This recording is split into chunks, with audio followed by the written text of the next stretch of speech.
Anak Tuhan kan anak yang manis. Anak yang manis selalu rajin ya mengikuti sekolah minggu. Betul, selalu semangat memuji Tuhan dan bersungguh-sungguh mendengar cerita Alkitab ya. Di sekolah minggu kali ini kakak berdua ya yang akan memandu pujian. Perkenalkan, nama kakak Kavine. Dan saya Kak Fesya. Kami berdua adalah mahasiswa UKSW yang sedang belajar memandu di sekolah minggu. Salam kenal ya adik-adik yang manis. Nah, untuk menambah suasana yang manis di pagi ini, alangkah baiknya kalau kita bersama-sama mengucap syukur atas kebaikan Tuhan dalam hidup kita.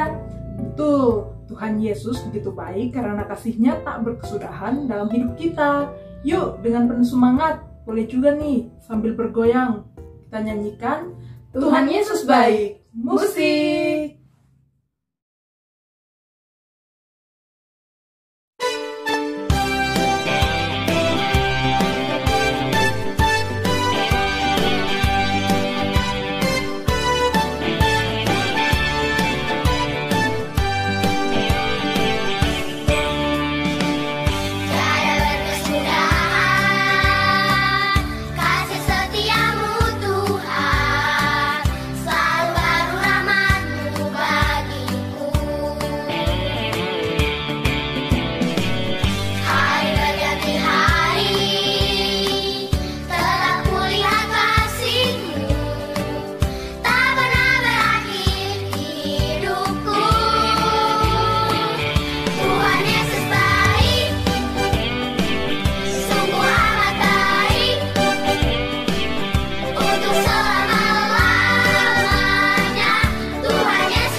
Nah, sebelum melanjutkan sekolah minggu, kita sama-sama berdoa yuk adik-adik. Kita mohon pimpinan kuasa Roh Kudus untuk memampukan kita mengikuti sekolah minggu dengan baik. Mari kita berdoa. Tuhan Yesus, terima kasih atas penyertaan-Mu sepanjang hidup kami. Kami anak-anak sekolah minggu GKI Tegalrejo Salatiga akan memulai ibadah kami. Kiranya Engkau memberkati ibadah kami dari awal, pertengahan, hingga berakhirnya. Amin. Kak Vine, tadi di awal kan kita sudah nyanyikan lagu Tuhan Yesus baik. Nah, sebagai anak Tuhan, tentu kita perlu mencontoh Tuhan Yesus ya Kak. Kita juga harus baik sama seperti Tuhan Yesus. Oh betul Kak Besya, anak-anak Tuhan tentu harus berusaha menjadi anak yang baik seperti lagu yang akan kita nyanyikan sebentar lagi. Wah, mau nyanyi apa nih Kak? Kita akan menyanyikan lagu BAIK, Baik. Musik!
menyanyikan BAIK, baik. Untuk harapannya kita bisa menjadi anak yang baik sama seperti Tuhan Yesus yang juga baik. Anak yang baik itu anak yang bagaimana ya adik-adik? Anak yang baik adalah anak yang suka menolong, taat pada Tuhan dan orang tua, jujur, dan penting juga untuk berani menyatakan kebenaran. Wah, anak yang baik itu juga harus berani menyatakan kebenaran ya Kak Vine? Oh iya dong, kita harus berani menyatakan apa yang benar. Tapi bagaimana ya Kak? Jika saat kita ingin mengatakan sesuatu hal yang benar, kemudian kita dibenci oleh teman kita, bahkan diancam dan ditakut-takuti. Misalkan nih, kita melihat teman kita nyontek, atau kita melihat ada yang mengambil pensil teman kita diam-diam. Kan itu perbuatan yang tidak baik ya Kak? Lalu, kita mencoba menegur dan menasihati supaya mereka tidak mencontek atau mengambil barang milik orang lain. Tapi kita malah diancam, mau dipukul. Wah, apa ya yang harus kita lakukan? Apa kita akan berhenti mengatakan hal yang benar supaya kita aman? Atau bagaimana Kak sebaiknya? Nah, bagaimana sikap kita yang baik saat ada yang mengancam atau membenci kita ketika kita mengatakan hal yang benar? Cerita Alkitab kita hari ini akan membantu kita menemukan jawabannya. Wah, tentu bagus nih ceritanya. Oh iya, itu Kak Ripka dan Kak Abner juga sudah siap membagikan ceritanya pada kita. Yuk, kita dengarkan. Sabar dulu dong, masih ada satu lagu lagi untuk menyiapkan adik-adik mendengarkan cerita Alkitab.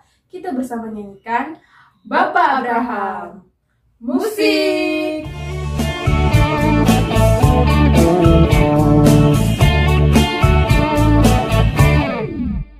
Bapak Abraham mempunyai banyak sekali anak-anak.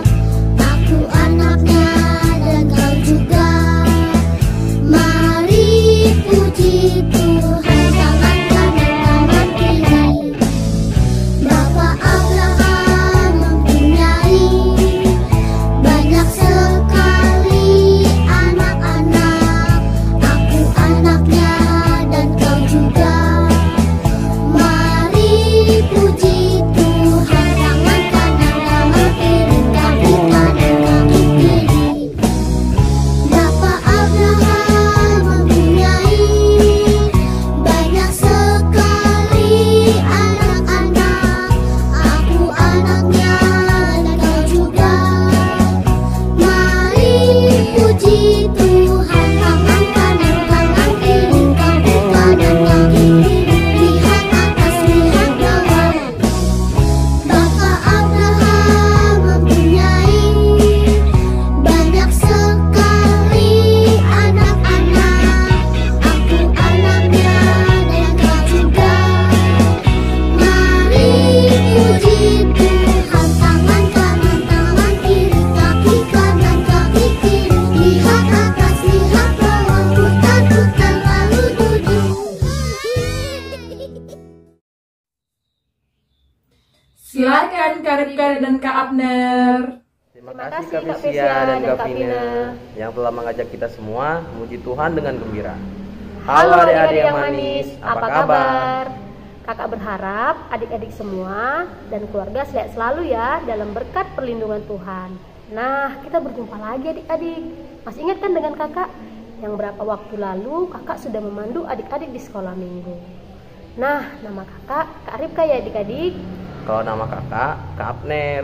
Salam kenal ya adik-adik. Dan sama seperti kakak-kakak sebelumnya, Kak Abner diberi tugas oleh dosen UKSW untuk belajar membantu sekolah minggu bersama adik-adik semua. Nah, sekarang adik-adik tentu sudah siap kan mendengar cerita Alkitab? Sepertinya sudah siap Kak Ripka. Adik-adik sudah duduk manis dan kakak yakin adik-adik selalu bersungguh-sungguh dalam mempelajari firman Tuhan. Wah, bagus kalau begitu. Oh ya, apakah adik-adik masih ingat nggak cerita minggu yang lalu? Sip. Kalau bagus kalau adik-adik masih ingat. Tapi kalau ada yang sudah lupa, kakak bantu ingatkan ya. Jadi minggu lalu cerita kita bahwa Roh Kudus turun atas ke para murid Tuhan Yesus. Para murid kemudian bisa berbicara berbagai bahasa di luar bahasa mereka, yaitu Galilea. Kemudian para murid bersaksi tentang karya-karya Allah yang besar dan berita keselamatan melalui Tuhan Yesus. Nah, itulah cerita Alkitab kita ya adik-adik di minggu lalu.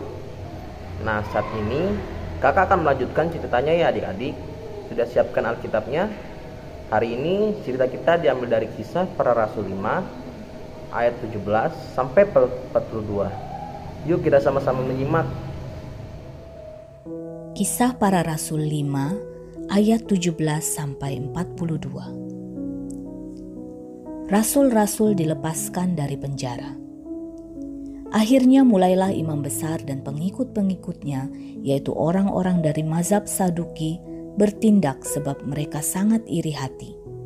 Mereka menangkap rasul-rasul itu, lalu memasukkan mereka ke dalam penjara kota. Tetapi waktu malam, seorang malaikat Tuhan membuka pintu-pintu penjara itu dan membawa mereka keluar. Katanya, "Pergilah, berdirilah di bait Allah, dan beritakanlah seluruh firman hidup itu kepada orang banyak." Mereka mentaati pesan itu, dan menjelang pagi masuklah mereka ke dalam bait Allah, lalu mulai mengajar di situ. Sementara itu imam besar dan pengikut-pengikutnya menyuruh mahkamah agama berkumpul, yaitu seluruh majelis tua-tua bangsa Israel, dan mereka menyuruh mengambil rasul-rasul itu dari penjara. Tetapi ketika pejabat-pejabat datang ke penjara, mereka tidak menemukan rasul-rasul itu di situ. Lalu mereka kembali dan memberitahukan. Katanya, "Kami mendapati penjara terkunci dengan sangat rapinya, dan semua pengawal ada di tempatnya di muka pintu. Tetapi setelah kami membukanya, tidak seorang pun yang kami temukan di dalamnya." Ketika kepala pengawal bait Allah dan imam-imam kepala mendengar laporan itu, mereka cemas dan bertanya apa yang telah terjadi dengan rasul-rasul itu. Tetapi datanglah seorang mendapatkan mereka dengan kabar, "Lihat, orang-orang yang telah kamu masukkan ke dalam penjara ada di dalam bait Allah, dan mereka mengajar orang banyak." Rasul-rasul di hadapan mahkamah agama. Nasihat Gamaliel. Maka pergilah kepala pengawal serta orang-orangnya ke bait Allah, lalu mengambil kedua rasul itu, tetapi tidak dengan kekerasan, karena mereka takut kalau orang banyak melempari mereka. Mereka membawa keduanya dan menghadapkan mereka kepada mahkamah agama. Imam besar mulai menanyai mereka, katanya, "Dengan keras kami melarang kamu mengajar dalam nama itu, namun ternyata kamu telah memenuhi Yerusalem dengan ajaranmu, dan kamu hendak menanggungkan darah orang itu kepada kami."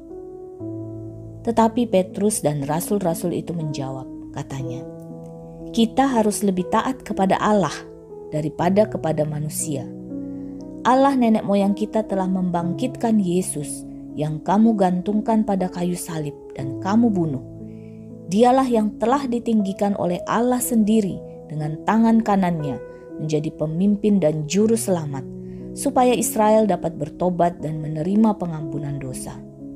Dan kami adalah saksi dari segala sesuatu itu, kami dan Roh Kudus yang dikaruniakan Allah kepada semua orang yang mentaati Dia."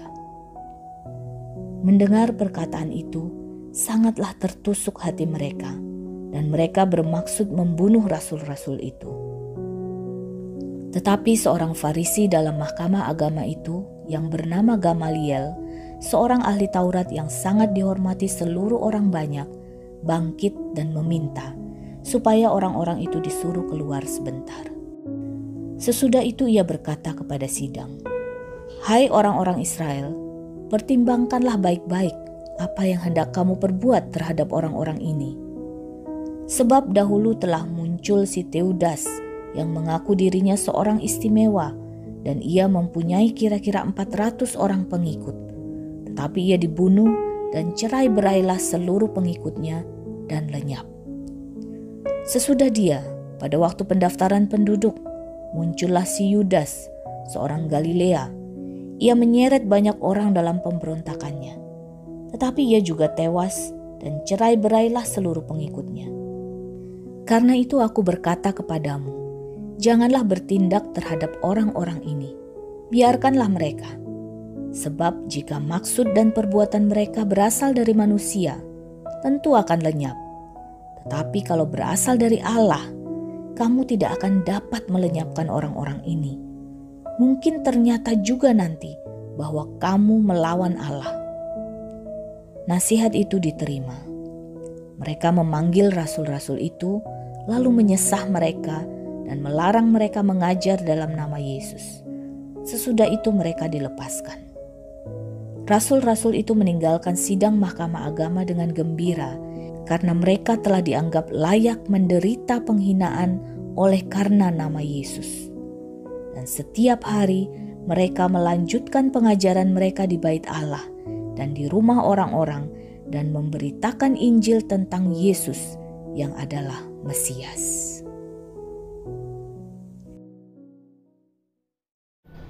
Nah, kita sudah membaca Alkitab bersama-sama ya adik-adik. Tadi kita saksikan bersama para murid ditangkap oleh para imam besar dan dimasukkan ke dalam penjara.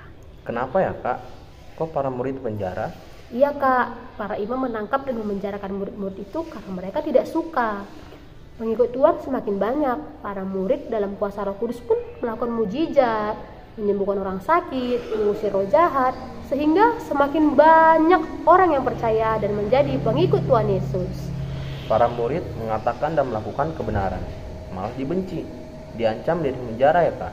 Iya, tapi kemudian mereka dilepaskan loh oleh malaikat dari dalam penjara. Setelah dilepaskan dari penjara, apakah mereka takut untuk mengatakan kebenaran tentang Tuhan Yesus? Tadi kita sudah lihat bersama-sama ya adik-adik, meskipun mereka diancam, bahkan mereka dimasukkan penjara, para murid tidak berhenti untuk mengatakan kebenaran firman Tuhan. Bahkan tadi kita lihat sama-sama para murid disesah, dicambuk, tapi mereka tetap bersuka cita untuk melakukan pelayanannya, untuk mengabarkan kebenaran tentang Tuhan Yesus, supaya semakin banyak orang yang diselamatkan. Wah, jadi meskipun kita diancam dan dibenci, kita tidak boleh takut mengatakan hal yang benar ya Kak? Betul Kak Abner. Nah, seperti yang tadi Kak Fesa sampaikan, bagaimana kalau kita melihat teman kita mengambil barang yang bukan miliknya tanpa izin, kemudian kita juga melihat teman-teman kita mencontek, kita melihat ada yang mengganggu teman kita melihat ada yang merusak benda milik orang lain, kita coba tegur, kita kasih nasihat dengan baik. Tapi kalau kita diancam, mau dipukul atau dijauhi, jangan pernah takut. Mungkin kita bisa menolong Bapak Ibu guru atau orang yang lebih dewasa untuk menegur mereka. Yang penting jangan pernah takut mengatakan hal yang benar.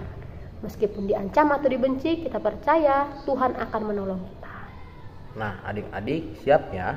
Kita semua harus berani mengatakan hal yang benar meskipun kita dibenci bahkan diancam.